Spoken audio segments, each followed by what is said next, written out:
Il-Gvern ħabbar iktar skemi biex il-familji jkunu mnebħa jinvestu u jgawdu minn enerġija rinnovabbli.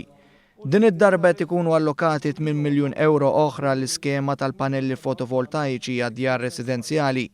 Permezz ta' din l-iskema se jgawdu 3500 familja bilan ikun li pajjiżna jnaqqas ukoll l-emissjonijiet u jiffranka 11 tunellata ta' diossidju tal-karbonju.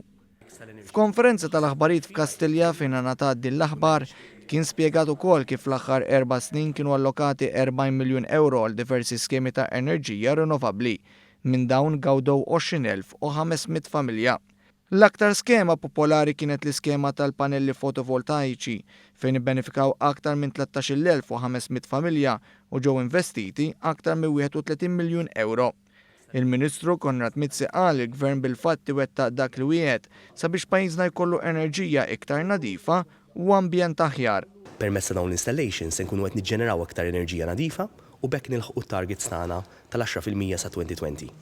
Aħna gburin dal-isforz u b'kollox tul dawn l-4 snin, inkluż dawn l-iskemi, se nkunu lħaqna aktar minn 20,000 familja Maltija.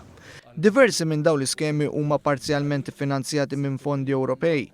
Is-Segretarju Parlamentari għal Fondi Ewropej Ian Borsch tkellem ukoll dwar proġetti li saru bħala parti mis-60 miljun euro maħsuba għal dan il-għan.